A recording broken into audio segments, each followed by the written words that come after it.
88페이지 일단 제목은요. 지각과 생명체 구성물질의 규칙성에 대한 내용인데 앞부분에 배경지식이 좀 있어야 되겠네. 자, 뭐가 배경지식이냐? 지금 페이지 88페이지 내용은 지각 앤드 생명체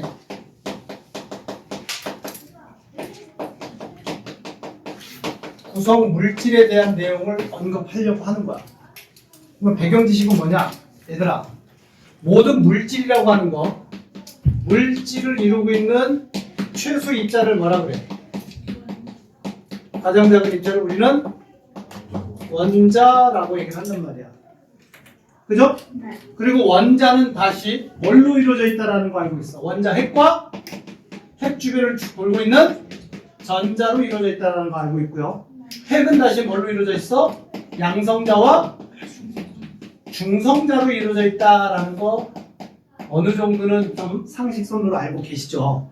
어쨌든 언급하려고 하는 건 그거야. 물질은 원자들로 이루어져 있어. 그리고 원자의 종류가 우리는 두 글자로 이걸 뭐라 그래? 원소라고 명명을 한단 말이야. 원자의 종류를 원소라고 얘기를 하고요. 현재 지구상에 존재하는 원자의 종류가 몇 가지야? 약? 그치. 120여 가지래. 120가지. 대충. 그 정도 있어. 여기서 궁금증. 이 원자의 종류 120가지, 지구에 있는 원자의 종류 120가지가 처음부터 있었던 놈들이야? 그러니까 그게 처음이라는 얘기는 우주가 탄생할 때부터 처음부터 있었어? 아니란 말이야. 얘하나. 네, 어? 아니죠. 언제 생겼어? 우주가 만들어지고 나서 그리고 그 오랜 기간 동안 그치. 만들어있긴 이제 그치. 오랜 기간 동안 그 초신성 여러 가지가 만들어지기 시작하지. 네, 잘 기억하고 있네. 이 원자의 종류 120가지는요, 처음부터 우주에 있었던 건 아니고요. 과학적으로 예상하기로는 빅뱅이라는 이벤트가 생겼어.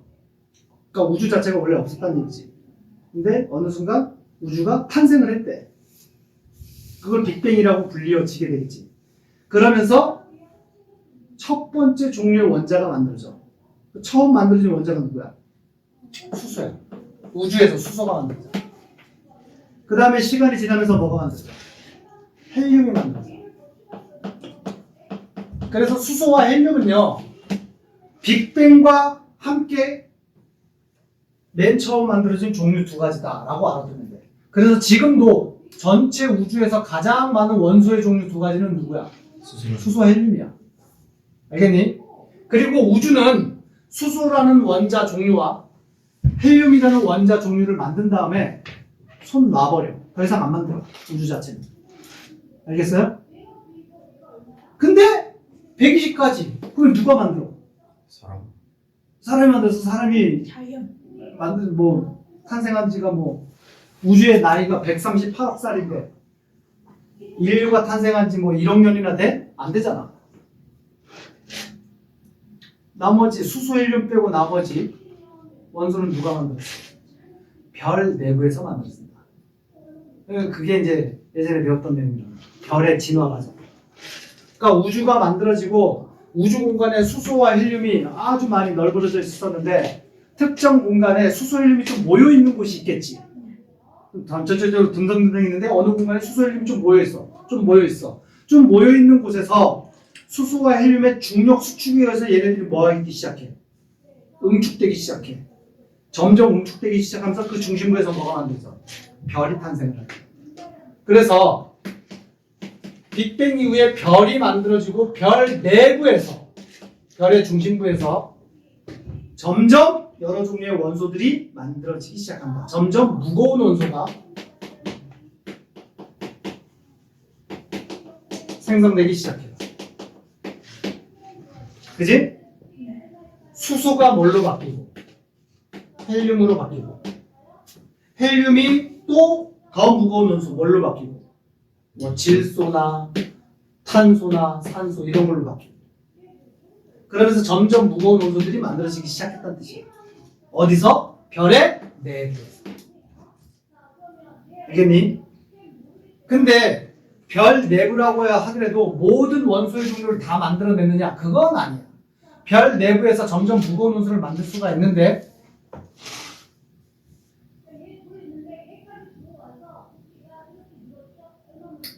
거슬리겠지? 내부에서 만들어질 수 있는데 별 자체도 급이 달라. 어떤 별은 별의 크기가 뭐한 별? 작은 별. 어떤 별은 처음 만들었을 때 이미 큰 별. 그러니까 질량으로 따졌을 때 태양 정도의 질량을 가지고 있는 별. 태양은 큰 별이야, 작은 별이야? 작은 별이야. 전 우주에서 봤습니다. 전 우주에서 보면 태양 정도의 별은 좀 작은 별에 해당합니다. 그리고 태양보다 훨씬 무거운 별들도 있겠지. 이렇게 급이 다른 별들이 만들어진단 말이에요. 이때 그 처음 생성된 별이 가지고 있는 급에 따라서 내부에서 만들 수 있는 무거운 원소가 결정나게 돼요. 태양 정도의 질량이 작은 별은 어디까지 만들어? 요 정도까지 만들어. 탄소, 산소, 요 정도까지. 요까지 만드는 게 누구야? 태양 정도의 별. 그러면 태양보다 무거운 별 있잖아. 연락 큰 별. 걔네들은 더 만들어. 점점 더 무거운 마그네슘 만들고, 그러니까 규소 만들고, 마그네슘 만들고 막 이런단 말이야. 그러다가 얘도 한계가 있어. 아무리 별의 질량이 크다고 하더라도 가장 무거운 원소 뭐까지 만들 수 있냐? 철까지 만들어. 그래서 어떤 별이든지 간에 현재 과학자들 그냥 추론이에요. 어떤 별이든지 간에 별 내부에서 만들 수 있는 가장 무거운 원소는 뭐다? 철이다. 물론 그 무거운 원소가 만들어지는 과정 자체가 무슨 반응을 통해서 이 원소가 만들어지냐면 핵융합 반응이에요. 그러니까 수소 원자핵 4개가 융합되면 헬륨이 됩니다. 아시겠죠? 헬륨 여러 개가 뭉치면 탄소가 되어요. 그러면서 점점 무거운 원소가 만들어져.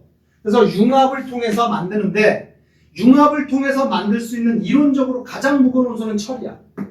왜? 철이 핵의 상태가 가장 안정적인 놈이기 때문이야.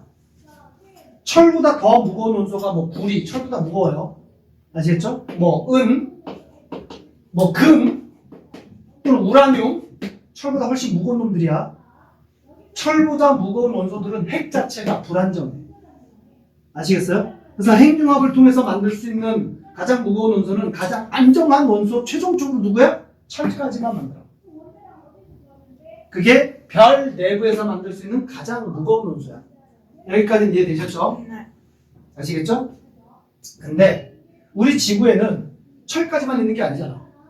우리 지구에 뭐도 있어? 구리, 은, 금, 우라늄 이런 것들도 지구에 많단 말이야. 말이 안 되잖아. 그래 안 그래?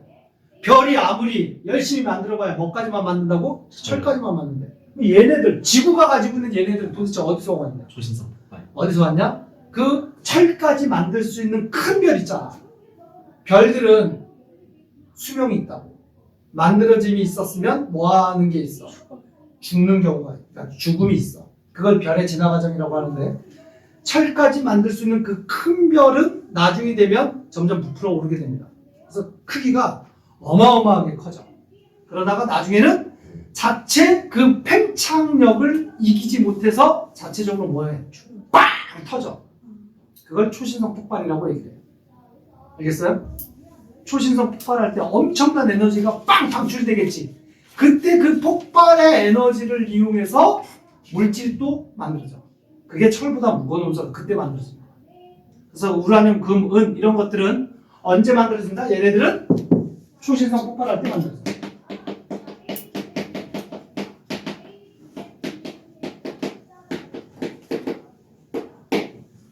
그러니까 별 내부는 아니란 뜻이에요. 그래서 강조하는데 별 내부에서 만들 수 있는 가장 무거운 원소는 철. 그리고 철보다 무거운 원소는 초신성 폭발할 때 만듭니다. 선생님, 빅뱅론이 화학이에요? 아니 지구가 쪽이지. 저기에요? 왜? 궁금했어가지고. 자, 여기까지 대충 이해되셨나요? 그리고 지구는 별들 중에서 좀 작은 별에 해당된다고 그랬잖아. 지구가 아니라 태양은. 태양도 나중에 되면 어떻게 되겠니? 터진단 말이야. 그러면 태양 정도 작은 별들이 터질 때는 초신성 폭발이라고 안 해요. 그럼 그냥 뭐라고 표현해? 그냥 폭발. 근데 태양도 터지기 직전에는 얘가 부풀어 오르기 시작합니다. 당연히 크게 부풀어 오르겠지. 과학자들 예상으로는 태양이 마지막 순간이 돼서 이제 부풀어 오를 때쯤 되면 크기가 어느 정도까지 커질 거라고 예상하냐면 현재 태양에 가장 가까운 궤도를 돌고 있는 천체가 누구야? 수성이지. 그 다음이 금성. 그 다음이 누구야? 지구인데 태양이 커지면 어디까지 커지느냐? 예상이야 예상. 금성까지 잡아먹고 태양의 크기 자체가 금성까지 된다. 어마어마하게 커진다는 얘기야. 그러면 저 멀리 우주에서 보게 되면 부풀어 오르기 때문에 전체적으로 태양의 표면은 붉게 보여. 온도가 표면 온도가 좀 낮아져서. 그리고 큰 별로 보인단 말이야. 커졌기 때문에. 그래서 그런 별들을 적색 거성이라고 얘기해. 붉은색이 보이는 큰 별, 적색 거성. 그러면 아까 태양보다 큰 별들, 철까지 만드는 별들은 얘네들도 부풀어 오르는 과정이 있다 그랬지. 이 부풀어 오를 때 연락 크게 부풀어 오른다고. 그럼 걔네들은 뭐라고 표현하느냐? 초거성이라고 표현하는 거야. 아시겠어요? 그러니까 태양 정도의 별은 적색 거성이 돼서 폭발 하는 거고요. 큰 별은 적색 거성이라고 표현하지 않고 초거성이라고 표현하고, 초거성이 폭발하는 건 초신성 폭발이라고 표현을 하는 겁니다. 아시겠죠? 그리고 이 초신성 폭발하면 외부는, 바깥쪽은 폭발해서 빵 터지면서 철보다 무거운 원소가 만들어지고 중심부는 확 수축을 해버려. 어마어마한 중력 때문에. 그래서 초신성 폭발을 하게 되면 그 중심부에서 확 수축을 해서 뭐가 만들어져? 블랙홀이 만들어져. 초신성 폭발의 중심부에서는 블랙홀이 만들어지게 됩니다.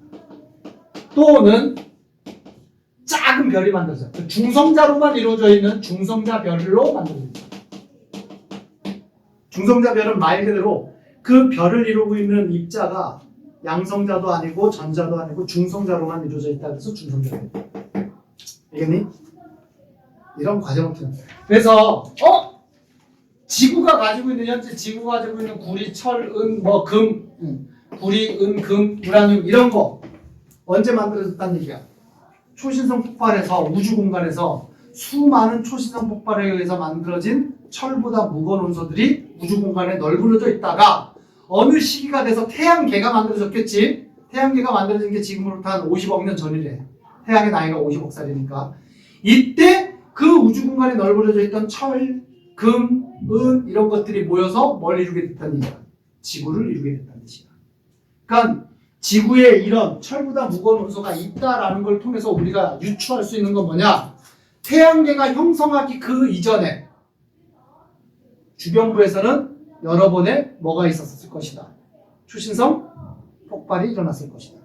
그래서 얘네들이 만들어져 있었을 것이다. 라는 걸 예상한다는 뜻이에요. 선생님, 그러면 저 우라늄이 많이 있는 이란의 람사르 지역 같은 경우에는 어떤 경우예요? 뭔 말이야? 거기는 우라늄이 많이 그 표면에 많이 있어가지고 그 방사능 수치가 높대잖아요. 그래서 그거는 몰려 있었겠지. 최근에 터진 게. 아니 지구가 만들어질 때 거기에 몰렸나 보지. 몰빵됐나 보지. 왜 물릴까요? 지구가 한 방에 만들어지는 거 아니잖아. 그지? 네. 찰흙이 붙듯이 붙어가지고 지구가 커졌을 거 아니야. 네. 찰흙덩어리 붙었는데 한 찰흙덩어리가 왔는데 거기에 우라늄이 좀 많이 있는 찰흙덩어리가 그 지역에 붙었나 보지. 그럼 거기에 몰려 있을 수가 있는 거지. 안 그래? 네. 자, 여기까지 되셨어요? 이게 이제 배경 지식이고, 그래서 우리 살고 있는 지구가 가지고 있는 원소들은 이런 걸로 통해서 만들어졌다라는 뜻이고요. 됐죠? 자, 암기해야 되는 거. 지구는요, 중앙에 뭐가 있고, 네. 핵이 있고, 핵 바깥쪽을 뭐라 그래? 멘트. 멘틀. 그리고 가장 껍데기 얘를 뭐라고 그래? 지하. 지각이라고 얘기한단 말이야. 이게 지구의 내부 구조래. 지각, 멘틀, 핵. 뭐 더 구분할 수도 있지. 핵을 다시 무슨 핵과 무슨 핵으로 구분할 수 있어. 왜 핵, 내핵으로 구분할 수 있어요. 어쨌든 크게는 핵과 멘틀로 이루어져 있다라고 그냥 구분합니다. 왜냐하면 지각도 멘틀의 일부이기 때문이다라고 생각하시면 됩니다. 이때 지구 전체로 봤을 때 가장 많은 원소가 뭔지 아세요? 지구 전체에서? 질소. 지구 전체에서 가장 많은 원소 철이에요. 알겠죠? 근데 문제에서 물음 자체를 지구 전체를 보지 않고 지각에서 가장 많은 물질 그러면 질소. 이제는 달라져. 지각, 산, 규, 알, 철 순이에요. 산소, 규소, 알루미늄, 철. 알겠니? 지각에서 가장 많은 가장 많은 물질은 뭐냐? 삼규알이야, 삼규알. 알겠어요? 그러면 생명체, 생물, 지구상에 살아가고 있는 생물, 사람 포함해서 기린, 코끼리 아니면 나무, 소나무, 민들레 이런 거, 단세포 생물 다 포함해서 생명체에서 가장 많은 물질은 뭘까? 이거 외워야 돼. 산, 탄, 수. 산소, 탄소, 수소. 이거 외워야 돼, 그냥 외워야 돼. 아시겠죠? 질소는 왜 나왔네? 그건 대기에 가장 많아. 아, 대기. 왜 질소가 안 나오나 계속 고민 중에 있었어? 질소는 도대체 어디 갔나? 그건 대기. 공기 중에 가장 많은 건 질소. 여기까지는 이해되셨어요? 그러니까 이해가 안 돼, 암기. 이런 거 그냥 간단하게 물어보자. 지구가 멘틀과 핵으로 이루어져 있는데 핵에 가장 많은 물질이 뭐예요? 핵에 가장 많은 물질이 철과 니켈이에요. 그 다음에 멘틀에 가장 많은 물질이 뭐예요? 그게 산도 아니라고. 알겠죠? 지각이나 멘틀이나 동급이니까. 근데 지구가 처음부터 멘틀과 핵으로 구분되어 있었어? 아까 설명할 때 배경지식 설명할 때 지구 어떻게 만들어졌다 그러냐? 태양계가 형성되면서 태양계 주변에 있던 여러 가지 물질들이 계속 찰흙덩어리 뭉쳐지듯이 합체돼서 점점 커져가지고 지구가 된다 그랬어요. 뭉치는 과정에서 그러면 어느 지역에서는 철이 많이 포함되어 있는 물질이 뻑 뭉치겠지. 그러면 그렇게 따지면 지구 전체에서 일부가 각각 구성하고 있는 원소, 많은 원소가 지각각일 거 아니야. 근데 전체적으로 현재 봤을 때 중심부는 철, 니켈로 이루어져 있는 핵으로 구성되어 있고 주변부, 바깥쪽이 멘틀로 이루어져 있대. 이렇게 층이 나누어졌대. 처음부터 지구 만들어질 때 층이 이렇게 나누어졌을까? 아니란 얘기야. 아시겠어요? 언제 층이 나누어진지 아세요? 찰흙덩어리 뭉치듯이 뭉친다라고 표현했는데 이 얘기는 찰흙덩어리가 꽉 뭉친다는 얘기는 우주적 관점에서 보게 되면 거대한 소행성들이 계속 부딪히고 충돌하고 폭발을 하고 있다는 얘기잖아. 뭉친다는 얘기가. 지금 이 시간에 지름 한 수백 미터짜리의 돌멩이가 우주에서 떨어진다고 쳐봐. 소행성이 떨어져. 그런 과정이 지구가 탄생할 때는 하루에도 수백 번씩 일어났던 사건이라는 얘기야. 계속 빡빡빡 부딪히면서. 지금 이 시간에 소행성 하나 떨어진다고 생각을 해봐. 어떤 일이 벌어질 것 같아? 반경 수십 킬로미터는 일단 죽어. 빵 터지면서 엄청난 핵폭탄 수천 개가 뭐야? 수만 개를 동시에 터뜨리는 그만큼의 에너지가 방출되거든. 일대 쑥대밭이 돼버려. 근데 그런 것들이 지구 생성 초기에는 빈번하게 일어났다고. 그러면 그런 일들이 빈번하게 일어나는 그 지구 생성 초기에는 지구가 계속 그 충돌 폭발에 의해서 온도가 계속 어떻게 돼? 올라가게 되겠지. 어마어마하게 온도가 올라가. 그래서 어느 순간 지구 전체가 뭐 해버려? 용암처럼 녹아버렸어.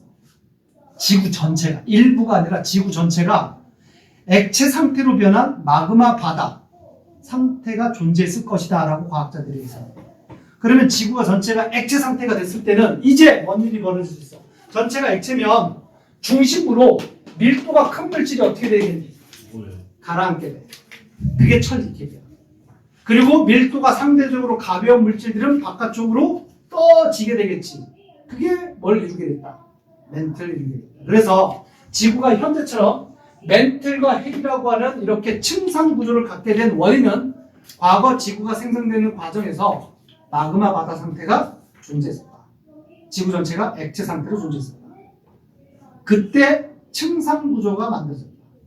그리고 더 이상 충돌할 수 있는 소행성들의 숫자가 이제 거의 없어졌겠지. 이제 충돌할 거 이제 대부분 다 충돌했어. 그러면 충돌이 이제 잘 안 일어날 거 아니야.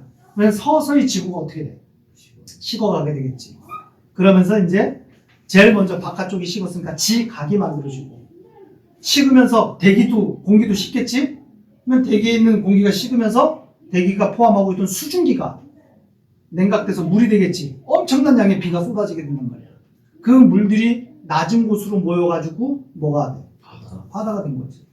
그래서 식는 과정에서 땅이 만들어지고 지각이 만들어지고 대기가 식어가서 물이 만들어지면서 물이 모여서 바다가 만들어지고, 그리고 그 바다 속에서 최초의 이제 뭐가 탄생돼요? 생명체가 출현을 하게 됩니다. 바다 속에서 탄생합니다. 물속, 특히 물에서. 그지? 육지에서는 생명체가 탄생할 수가 없었어. 왜? 햇빛이 직접적으로 받기 때문에. 그때 당시만 하더라도 태양빛, 지금도 마찬가지지만 햇빛, 태양빛에는 우리가 잘 알고 있는 가시광선만 있는 게 아니에요. 태양에서 나오는 빛에는 무슨 빛도 있어? 자외선, X선. 양은 적지만 X선도 있고 감마선도 있고 그렇단 말이야. 근데 자외선, X선, 감마선 이런 것들은 생명체한테는 치명적이야. 생명체가 X선 또는 자외선, 특히 자외선 계속 맞으면 어떻게 돼? 세포 파괴가 돼서 죽을 수도 있다.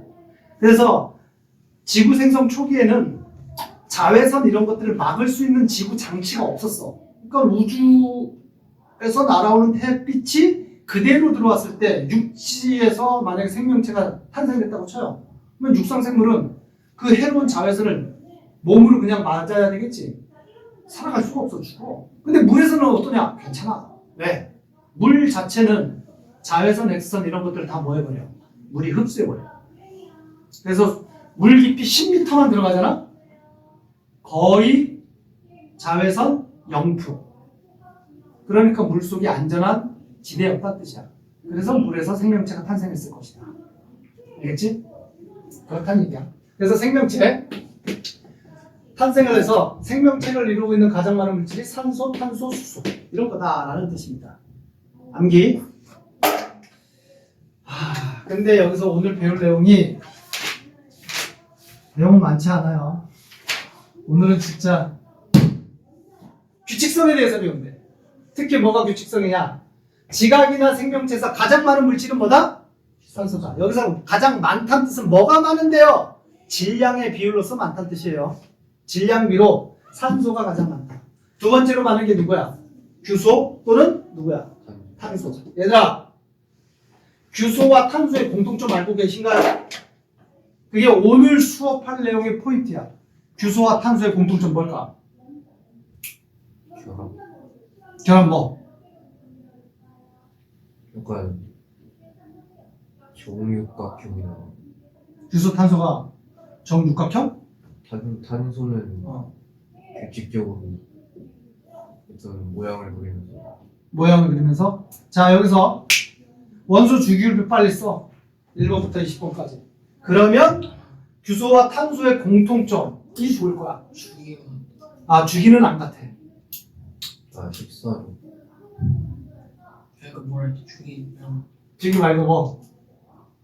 주기는 가로줄을 주기라고 얘기를 해. 세로줄이. 세로줄이 같지? 세로줄을 뭐라고 얘기를 해? 족이라고 얘기를 한다. 규소와 탄소는 족이 같다.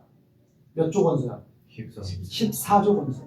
자, 확인 차원에서 한번 써볼게요. 원소 주기율표 1번부터 20번 쓰면 수소, 헬륨, 리, 배, 동, 단, 질, 산, 플로렌, 네온 위에 헬륨 있고 나, 마, 알, 규, 인, 황, 염소, 아르곤, 칼륨, 칼슘, 탄소, 규소 여기에 있네.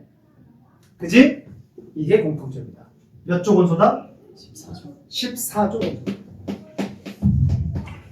오늘 배울 내용에 지각과 생명 구성물질의 규칙성에서 규칙이 바로 저거야. 14조입니다. 두 번째로 많은 물질이 탄소와 규소다. 요게 중요하다는 거야. 알겠죠? 여기까지 됐니? 14족 뭔지 아시죠? 14족 원소라고 하는 것은 얘네들이 14족 원소인데 정리하자면 원자과 전자가 몇 개다? 네.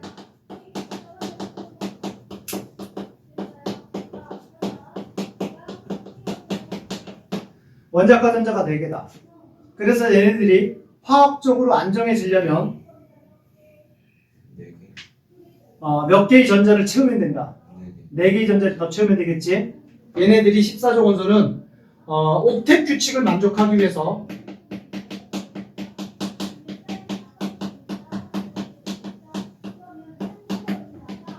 네 개의 전자가 필요하다. 뭔 내용인지 알겠죠? 그러면 4개의 전자가 필요한 만큼 공유 전자쌍 몇 쌍을 만들어야 된다? 네 쌍. 필요한 전자의 개수만큼 공유 전자 쌍을 만들게 된다. 그래서 4쌍의 공유 전자쌍이 형성이 된다. 그러면 얘네들이 안정적이 된다. 이해됐나? 네. 그게 탄소와 규소의 공통점이야. 알겠지? 그래서 그림으로 그리면 이런 거죠. 탄소든 규소든 간에 여기 규소가 있다고 치자. 규소 가지고 설명하자. 얘 최외각 전자가 몇 개라고요? 4개야. 최외각 전자만 표시했어요. 4개. 얘가 그래서 옥텟 규칙을 만족하려면 몇 개의 전자가 필요해? 4개가 필요하겠지. 여기 하나 더 필요하고 여기도 하나 더 필요하고 여기도 하나 더 필요하고 여기도 하나 더 필요해. 그러면 8개가 되면서 옥텟 규칙 만족되겠지? 그러면서 이렇게 필요해서 요거를 전자쌍이라고 하고 공유전자쌍 라고 표현을 한다고. 그렇게 몇 쌍을 만들어야 된다? 공유전자쌍 4쌍을 만들어야 된다. 이 얘기를 한 거예요. 그러면 결합선, 이 공유전자쌍을 선으로 표현할 수가 있단 말이에요. 결합된 선으로 표시를 할 수가 있는데 규소에 대한 결합선을 표시를 하게 되면 선 몇 개를 그리면 된다는 얘기야? 4개의 선을 그리면 된다는 뜻이에요. 이렇게 그리면 되겠지. 근데 경우의 수는 이것만 있는 게 아니잖아. 4개만 다 만들면 돼. 그럼 어떻게 될 수도 있어? 2개 쓸 수도 있겠지. 규소 하나에 여기 2개 쓰고 여기 2개 이렇게 쓸 수도 있겠지. 이렇게 결합해도 돼요. 그지? 또 어떤 경우가 있어? 네. 하나, 3개 쓸 수도 있고 또 한 개, 2개. 하나, 둘, 하나 1, 1, 2 이렇게 쓸 수도 있겠지? 하나, 하나, 둘 이렇게 쓸 수도 있다. 경우의 수가 다양하게 있어. 그 얘기가 오늘 하려고 하는 내용의 핵심이야. 지각이나 생명체의 두 번째로 많은 물질이 규소 또는 탄소인데 얘네들이 14족 원소고 14족 원소의 특징은요. 결합선을 4개 써가지고 공유결합을 하는 놈들이래. 그래서 경우의 수가 결합할 수 있는 경우의 수가 굉장히 뭐하다? 다양하다. 그 얘기는 뭐예요? 얘네들을 이용해서 만들어질 수 있는 물질의 종류가 매우 뭐할 수 있다는 얘기야. 많이 다양한 물질을 만들 수 있다는 얘기야.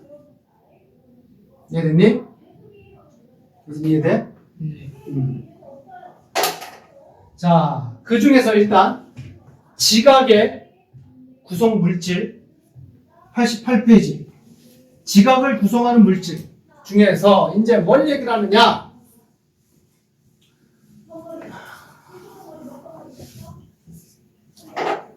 야, 근데 여러분들 그런 생각을 많이 못 해본 것 같더라고. 질문했을 때. 야, 지각의 구성 물질. 일단은 아까 다시 한번 쓸게. 뭐 제일 많은 수들은 뭐라고? 산소, 규소, 알루미늄, 순이라 그랬어. 철 이렇게 나간다 그랬어요. 그런데 얘들아, 지각이라고 그러는 게 돌이다. 맞아 틀려? 지각이 돌이다. 맞아 틀려? 아니야? 지각은 뭘로 이루어져 있어? 지각은 지각은 돌이다. 그러면 틀려? 맞아? 맞아. 지각이 돌이지 뭐야. 운동장에 있는 흙은 뭔데요? 일부지. 그건 극히 일부지. 바닷가에 갔을 때 바다에 있는 모래는 뭔데요? 극히 일부야. 지금 이 자리도 10m만 파잖아? 뭐 나와? 돌멩이 나와. 지각 자체가 돌이야. 그러면 흙은 도대체 뭔가요? 돌이 처음부터 흙이 있었던 게 아니겠지. 아까 얘기했잖아. 지구가 탄생 과정에서 마그마 바다를 거쳐서 층산 구조가 만들어졌고 식었어. 그러면 지각이 제일 먼저 식어서 고체가 됐겠지. 그때 흙이 됐겠니? 용암이 굳으면 뭐가 돼? 돌이 되지. 돌이 된 거야 그냥. 지구 표면은 전체가 그냥 돌이었단 말이야. 근데 오랜 시간에 걸쳐서 어떻게 돼? 돌이 부서지지. 돌이 부서지는 거야. 부서져서 뭐가 되는 거야? 모래가 되고 흙이 된단 말이야. 모래가 된다면 흙이 되겠지. 그래서 우리가 밟고 다니는 흙은 원래 흙이 아니었다라고 생각해야 돼. 원래 뭐였어? 돌이었어. 근데 얘네들이 부서지고 오랜 기간에 걸쳐서 부서져서 내 발에 걸리는 흙이 된 거야. 극히 일부라고 흙은. 알겠니? 이때 돌이 부서져서 흙으로 되는 과정 자체를 뭐라 그래? 풍화작용이라고 얘기하는 거야. 이걸 풍화작용이라고 얘기해요. 이건 모르는 학생들이 있어가지고 지금 하는 거야. 풍화란 돌이 뭐가 되는 과정이다?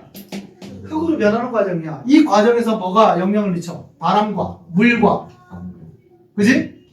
충격 이런 것들이 영향을 미치겠지. 풍의 풍자가 무슨 풍자야? 바람풍. 화자는 불화 아니야. 별 화자야. 바람에 의해서 주로 바람이라 그러면 그냥 바람을 의미하는 게 아니라 공기를 의미하겠지. 공기 중에 있는 산소 이런 거 다 포함해서 그런 거에 의해서 변하는 과정 별 화자 그걸 풍화작용이라고 얘기하는 거야. 그래서 돌이었는데 흙이 되는 과정을 풍화작용이라고 얘기하는 거야. 그러면 바닷가에 갔을 때 모래 많잖아. 물론 동해바다, 서해바다 가면 갯벌이고 동해바다 가면 대부분 다 모래잖아. 이 모래 알갱이들은 원래 돌이 부서지고 결국은 뭐한 놈이야?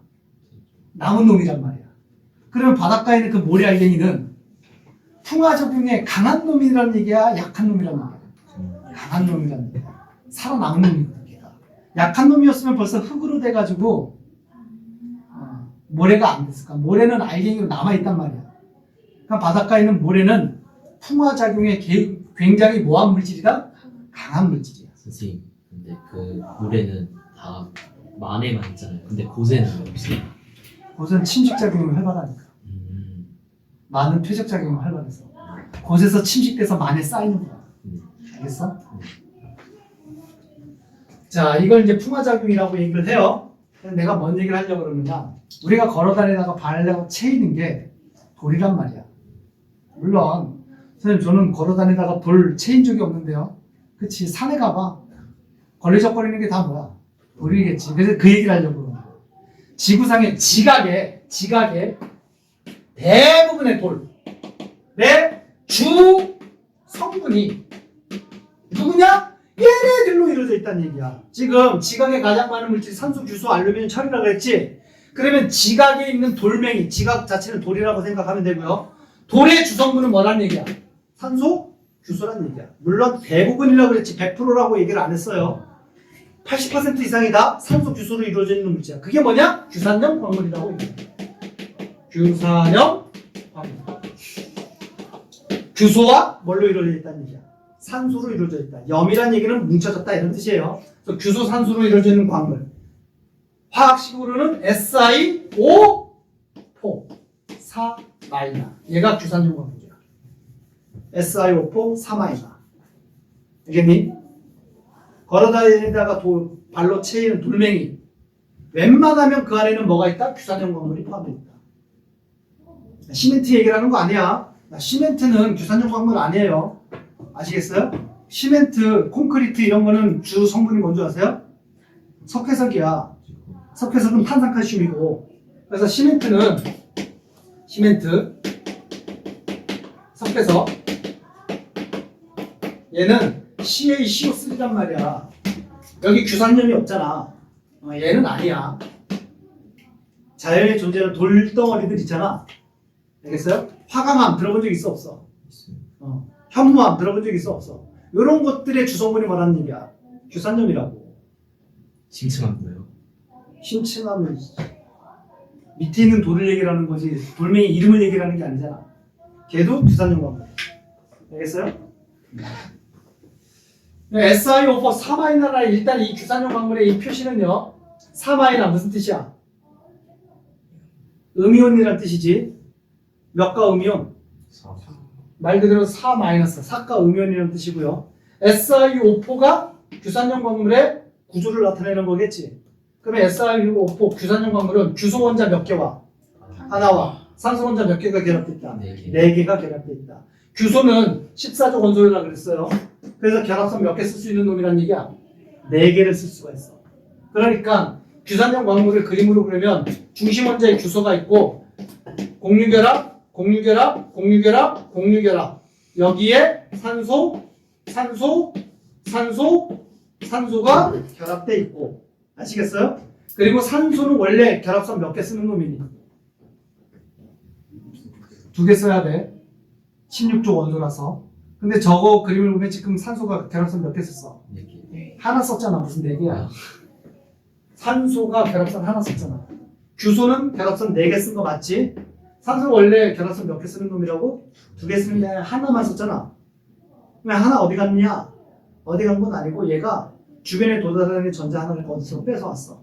그걸 결합선 대신한 거야. 그래서 전자 하나 뺏어왔으니까 얘가 1- 음이온이 있는 거야. 얘도 전자를 뺏어와가지고 그래서 SiO4 4- 음이온이 된 거야. 일단 그래. 아시겠어요?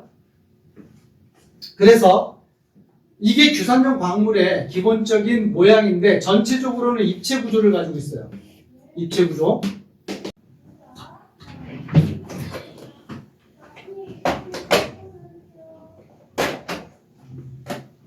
얘라고 생각하면 돼. 이해되나? 중심에 있는 시꺼먼 게 누구란 얘기야? 규소요. 규소. 주변에 있는 흰색 알갱이가 누구란 얘기야? 산소. 그리고 산소 자체가 1-1-1-1-1를 띄고 있어서 전체는 4- 음이온을 갖고 있다. 이런 뜻이야. 얘가 규산염 광물의 구조야. 그래서 얘는 구조 자체가 평면 구조가 아니지. 입체 구조예요. 3D. 그리고 얘 모양은 무슨 체 모양이라고 표현해? 입체. 정사면체. 사면체.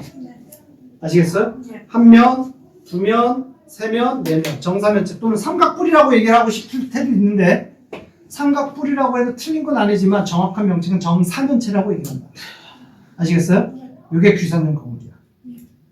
그러면 이 규산염 광물이 4- 음이온이기 때문에 만약에 주변에 이런 이온들이 있다고 치자.